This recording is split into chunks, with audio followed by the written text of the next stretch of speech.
Good morning, mwadzuka bwanji konse kumene muli. Tiyambire ndithu ku dziko la Iran, pamene ndithu dzulo usiku alengeza supreme leader wanyuwani amene ali Mujtaba, mwana wa supreme leader amene adaphedwa pa 28 February ndi ma Israeli komanso ma Americans.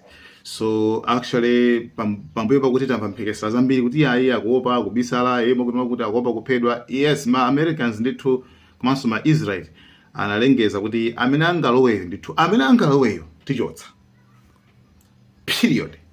Amene angaloweyo tichotsa ifeyo, period. Pepezo kambirana koma ngakhale kuti iwo aupeza choncho kumabeza zoti yayi ndithu amusankha, I mean basi member aku council amusankha, basi alengezaso pa national television TV kuti tasankha Mujtaba nda amene akhali supreme leader wa dziko la Iran. Palibe zoti apa musandilengeze kaye chifukwa apa apatu chifukwa mezili limo ndiye kuti alengeza ndithu mpaka na khazikika. And atalengeza chanachitika njani after alengeza kenako akuti kunali ma celebration like anthu amasangalala. So muthu akuona zoti anthu ambiri like anthu ambiri amasangalala kuti ayi basi chancha kana ndi chikondwerero right kuti tikumbukire kuti apa tili mu nthawi ya nkhondo. Tisaiwala pene tisaiwala tili mu nthawi ya nkhondo. Anasangalala komanso kumapeto kwake ndithu anatumizaso mabomba kuti ku Israeli akuti nawonso kumene kuti ndithu chisangalalo chisaphonye ndi akuti chisangalalo chisaphonye akuti amene ngati kumulandire ndi atumiza mabomba kuti atumiza mabomba ku Israeli. So yeah, zambiri zikuchitika ku Middle East, ku Iran, kuti zambiri zikuchitika pakati pano pa anthu economy like mafuta, ngani mafuta yavuta kwambiri chifukwa sanaguleko $100 over $100 per barrel, and like Americans sanaguleko modula mafuta chambiri ngati mena agulira mafuta panopa mafuta akwera. Iran yafinya economy chabi. So still bekoma ku Tehran pamene anthu ambiri amasangalala koma ti anthu tochepa lake tinali m'manyumba mmozi mwa upstairs tile m'manyumba kama fika hapo ndi hapo tumene timangokuwa kuti like kukuwa kutsutsana ndi chisankho chimene chinachitikachi like kutsutsana ndiye amakuwa amene baba kuti yayi amene yonso afe. You understand? I mean like amene yonso afe kwa mutha kunza kuti mukatenga simese zimalephera like kuna kuti kosi pamene kuti papezeke ndithu tagulukana kake. Yeah, so mine tinakambira dzulo I think tinakamba nkhani kukhuzana ndi magulu amene magulu follow amene akusupporta Iran kapena Israel ndi America. So timanena kuti tipereke ma reasons mine like why yeah ndithu nawalenga ma comment onse koma zapeza kuti amene ochepa amene amati ife tisupporta Israel ife tisupporta America pazifukwa za chipembedzo kapena umunthu kawabe still sanaperekebe ma reasons why. You understand? Ndi munthu mmodzi kana apereka reason imodzi ena kuti chifaniro kuti America imatiteteza kuchoka ku Boko Haram. Then I was like, what? America imatiteteza kuchoka ku Boko Haram. Come on. Pompa na mabanda tu ma report. Ma videos anapo nyaso kalikala. I think sama onela. Ma videos anapo nyaso kalikala. Amene amonisa data. Imene America imepeleka ndalama. Right? Imepeleka ndalama ku magula Boko Haram. Ku Boko Haram kuti kumapeleka even mifuti. Mabomba kumapatsa Boko Haram. Right? And bungo limene lima khanga lima pelekera zimene zozo inali USAID. Mambono sa tinaponya bana. Right? The funny thing is chimene chimene little bit funny mupeza kwanga kuti ndi magulu osewa magulu amene mukuona zoti awa ngati tingo za Boko Haram kaya ndani mupeza zoti link yake kumene source ngati kuyambitsidwa kapena kupasidwa ndalama apangidwa fund ndi mayiko achizungu, ma Americans, ma Israeli chanchani amene amapasa ndalama. So imene series one imene yungena kuti yayi imagine ifeyo timasapota America chifukwa makuti. So kwa bogaso inaso kuso ya Morton Bagaya ndi Kondoleka Jamba. Kondoleka Jamba, I think, I don't know, ananemba sopa post pa kuno zati yayi masapota band support Israeli. Chifukwa Israeli ama anthu amapita kalima tomato mene kucha nchito right. America ya ma scholarship kuti Irani sinandipange kuchita chiso chaipa matero. Sabange kuchita chiso chaipa komano sinandipinduliyeso. You understand something like that. So yankho ndakachoka kwa Morton Bagaya. Morton Bagaya namba je sentence yachikulu kwambiri. Nde chimana mpanga blast kunozera akulu ay. Like tisama luze umuntu chifukwa cha mabagaya harassment. Right? Chifukwa, like for example, nabeka example ya kuti ma Israeli amapanga support. Ma Israeli amaphandu osalako, right? Ku Palestina, ku Gaza. Kuma mupeza kuona kuti nthawi zonse ngati international community tonse timasapota kuti sitimasapota Israeli. Timati aya Israeli mukulakwitsa. Pa nthawi imene anango agumbira mijigo, Israeli anango agumbira mijigo iwiri amalawi. Basi nthawi imwe cheneza kuyata mbenuka. Basi kumasapota Israeli.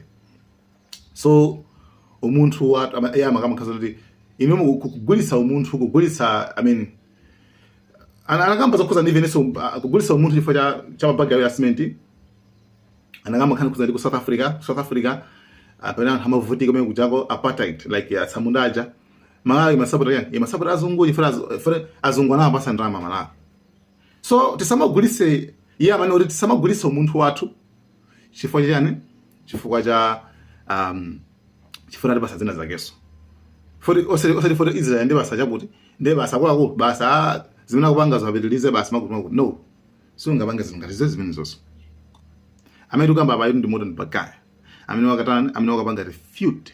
Amene wakatsutsa fundo za Kondoleka Jamba. Pankhani ya imene tsopano. So that's what I said yesterday. Zona gamba kuno zoti sometimes like anthufe like as long as ife ndife anthu. Right? Umene also ndi ubale umene ukuyenera kulemekezedwa. Tisanafike kuzipembedzo choyambirira ndife anthu. Right? Morton Bagaya sakhulupirira Mulungu. Koma at least mutakuona ziri umuntu wina kali nawo. Like akuganiza kuti no. This is not on. This doesn't add up. This is all weird. This is. Right? Baba ndangopereka ma example amene mangufuna zoti at least china chake at least pamene mawerenga nona zoti look, this guy samakhulupirira Mulungu mano still ali ndi umuntu umene akuona zoti makuti kusiyana ndi munthu amene akutani akhulupirira za Mulungu. Pali wina namona panali shehe eno wake akuti yayi osamvera chisoni afa amene ndi anthu amene tikayamba kufotokoza za chikhulupiriro zawo muzindikira kuti ndi anthu amene sitikuyeneka kupanga nawo unity sitimapanga pa zinthu ifoti munthu akuswali. Munthu amatha kuswali amene ali kafiri, munthu amatha kuswali munafiki. Koma ife timayang'ana nkhani ya akida. So akida ya anthu aku Irani amene ali mashia omwe akukhala mkati mwa dziko lifa masunni akukhala mphepete mwenimweni mwa dziko li. Amene tikoza kumafunira zabwino amene ali masunni anzathu. Koma awo amene ali mashia ndi anthu anyasi, ndi anthu amene sitikuyeneka kuti titani tiwamvere chisoni kapena ndikumaonetsa sympathy kapena kumaonetsa kuti ife tikukhudzidwa ndiwowa. Asiyeni makufaro adzimenyana makufaro okaoka. Isiyeni America ka Israeli ka iwo Iran azitibulana chifukwa zimenezo ndiye malipiro a ntchito zawo zimene iwo akuchita zokhudza kunyoza chipembedzo cha Allah subhanahu wa ta'ala based on religious grounds. Like yeyo zifoka zamapereka zina zokhudza ndi chipembedzo kuti tikusiyana chakuti I don't know tikusiyana zakuti ndipo zifoka zimene zonso akhoza kufa amenewo.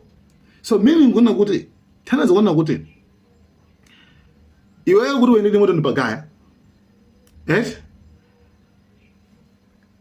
ngati mwina ukusiyana zikhulupiriro ndi wina wakeso, right? Kuti wene ndi Morton Bagaya ukhala safe, right? Ukhala safe kusiyana kuti uyeni ndi munthu wachipembedzo amene akuganiza kuti maganizo make amene aganiza kuti iweyo ngati wasiyana naye zochita zikhulupiriro ndi kuti iweyo sukuyenanso kukhala ndi moyo. That's why ndinakuona zoti pangani check. Chikhulupiriro ndi champhamvu kwambiri kuposa nzeru. So the moment iweyo usana tenge zikhulupiriro zina zake ndi kumazisunga, right? Make sure kuti nzeru zako usanazipereke, chifukwa nzeru zikangopita ku chipembedzo chimagwira nzeru zicha, right? Chipembedzo chimagwira nzeru zicha nde iweyo umene kuti uzingotsatira, right? Like reasoning, or what I mean by reasoning, I don't know if you guys understand what I mean. So what I mean is, situpanga blame kuti chipembedzo chakeso chili ndicholakwika, no. Koma I'm saying kwena kuti mkati mwa zipembedzo chipembedzo uchimvetsetse kwambiri. Chifukwa ukapanga check bwinobwino, even shehe amene amayankha kuti iyayi anthu akuirani asiyana azifa osamvera chisoni based potengera kuti iyeyo ndiwo asiyana zokhulupirira zimene amakhulupirira zasiyana ndi akuti iwo alibe ntchito atafa, meaning kwena kuti inuyo ngati mukusangana ndi zimene ngati mukugwirizana ndi zimene akamba shehe ameneyo, meaning kwena kuti inuyonso one day ngati mukusiyananso zikhulupiriro lonse ndoti inunso simuli safe. You understand? Koma shehe ameneyo tinene pano kwena kuti zonse zimene akukhulupirirazi I think akapangeso check bwinobwino zimene buku limene amalitsatira zimene limanena. Ifa mukapanga check Qur'an 2 verse 256, mugugulese mubange Google. Qur'an 2 verse 256 alemba kuti there is no compassion in religion. Palibe kukakamizana chipembedzo. Osakakamiza anthu yayi. Ndipo futhi shehe amene zimene azitenga kuti. Awuzitenga kuti. Brainwashed. Zopangidwa linked ndi magulu aja amene amapangidwa sponsored ndi America zakachita Boko Haram aja, something like that. So I don't want to go simafanda bila koseko. Koma no, these people like zinthu ngati zimene ziwena pangala clarified. Ziwena kuti zilongosole bwinobwino. Chifukwa ukazisiyaso choncho, then chipembedzo chino chake chimapangidwa painted kuti tuna chipembedzo chino zimene amakhulupirira. Tuna nizezi. Just because of one action ya mtu wake. So zimene zijazo sizili choncho. Ukapanga check Bible imalimbikitsa mtendere, Bible imalimbikitsa umunthu kwambiri. Koma the moment tamuona wina wake ngati Donald Trump ndazi nzake amene akupezeka mu Epstein files, files acha. I mean, you cannot frame it on a religion. Kauna wake mwana nangatenga chifundi zobangira mchwa ku America zochoka mbiri. Kungombera anthu. Zimene zicha. I mean, sunga nina kuti kuti amene ampingo wanje. Mpingo wakuti. Ndikuti wapanga, ndikuti mpingo mene wakuti. No. So, panabwera propaganda yoyipa kwambiri. The moment Islamu amene alosokonekera maganizo akapanga zoyipa, media imakapanga report, imakapanga connect zimene wapangazo ndi chipembedzo chake. Pakhala munthu wina kali ngoza ngati ngati ijena amene Jeffrey Epstein uja amene anali ndika chilomba tinakamba za Jeffrey Epstein amene anali Myuda Zionist. Koma popanga report samanena kuti Zionist Jew Jeffrey Epstein amakamba za iyeyo. Tamva nane media to kumaisa mara bwana. So what I was trying to say is ndakamba zinthu zambiri koma ndimafaza kuti at least zina zake zimveke, like tizikhala like usamangotengeka ngati mbuzi kumakhala ndithu munthu ndi kumakhala phendi kumachuza bwinobwino kuti izizi bwanji reasoning mabeka reasoning.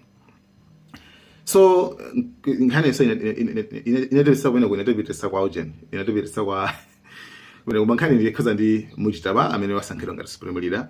So yeah, that's it. And kumapita kwake kunena kuti I mean ndoti Iran ya yawapusha yapatsa cold shoulder like sana watengera china Trump pamene amati tisankhe nawo sana watengere and chomaliza nchino kuti Abbas Arakachi wanena kunena kuti America ikufuna ceasefire koma siringalole chifana zoti afterwards ndoti munafuna kakonzekereso right aba ceasefire palibe koma ngati afuna kuti nkhondo ite mwa permanent pakhale ndi two peace deal ite mwa permanent osati kodikira ka ceasefire makanga Mungu mangodikira ka makapumira ndekirani sikufuna ziti zimenezo last time anapanga zomwezo America maizila adono zita kumidwa kwambiri maizila kumidwa kwambiri alonza kumidwa kwambiri la ceasefire anakukonzekera kai apana yambilaso so meaning kwena kuti ababa Iran enokuti pasapezeke wao